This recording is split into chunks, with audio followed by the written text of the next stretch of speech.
Once, in a quiet village hidden between rolling green hills, there lived a young man named Hiro.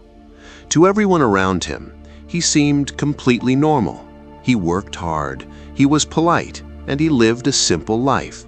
But inside his mind, there was a storm. Every day, he replayed old mistakes. Every night, he worried about the future. His thoughts never stopped. What if I fail?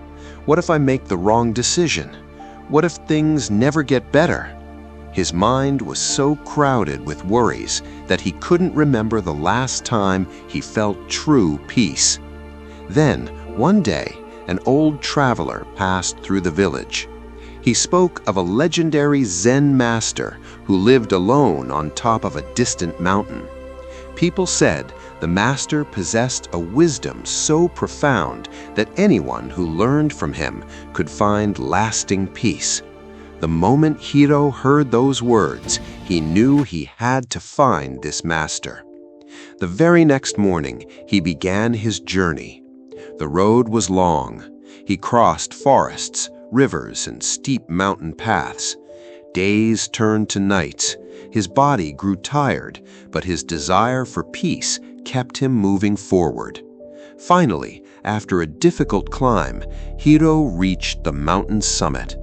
There, beneath an ancient tree, sat the Zen master. His eyes were closed. His face was calm.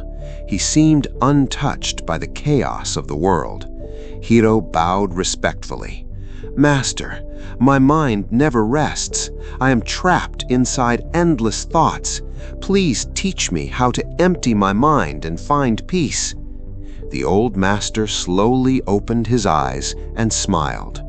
"So, you wish to empty your mind?" "Yes, master." "Very well. Come with me." The master led Hiro to a beautiful courtyard. In the center stood a massive stone basin filled completely with water. Beside it sat a tiny empty bowl.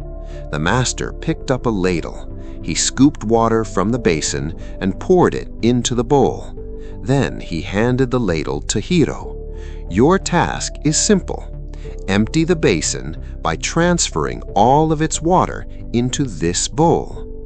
Hiro stared at the basin, then at the bowl. The task seemed impossible, but he accepted the challenge.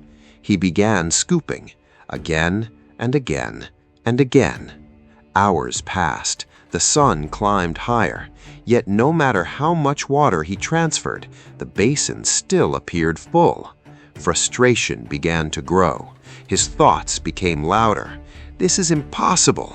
Why am I doing this? Maybe I'm wasting my time." The harder he tried, the more exhausted he became, and the more exhausted he became, the more restless his mind grew. The Zen master watched quietly. Finally, he walked over and gently placed a hand on Hiro's shoulder. "My student, you are trying desperately to empty the basin." "Yes, master." "But it isn't working." The old man smiled. "Because you have forgotten the first step." "The first step?" "Before you can empty the basin, you must first empty your mind." Hiro looked confused. "How do I do that?" The master pointed towards the water. "Let go of your worries. Let go of your fears. Let go of your need to control everything. Stop focusing on the finish line. Focus only on the next scoop. Be fully present, nothing more." Hiro stood silently. Then, for the first time in years, he stopped fighting his thoughts. He took a slow breath, then another. The frustration began to fade. The pressure began to disappear. Instead of thinking about the future, he focused only on the movement of the ladle, the feeling of the water, the sound of each drop. One scoop, then another, then another. Gradually, something changed. His mind became quiet. The endless noise disappeared. For the first time, he was completely present. There was no past, no future, only this moment. And suddenly, Everything felt effortless. Hours later, Hiro poured the final drop of water. The basin stood empty. He looked at the master in amazement. The old man smiled. "You see, Hiro, when your mind is full of worries, even the simplest task feels impossible. But when you empty your mind, life begins to flow through you. You stop fighting reality. You become one with the present moment, and what once felt impossible becomes effortless." At that moment, Hiro felt something he hadn't felt in years: peace. Not because the world had changed, but because he had changed. And as he walked down the mountain that day, he carried no treasure, no secret technique, no magical power, only a simple truth. The mind becomes clear, not when we force it to be empty, but when we stop filling it with everything that doesn't matter.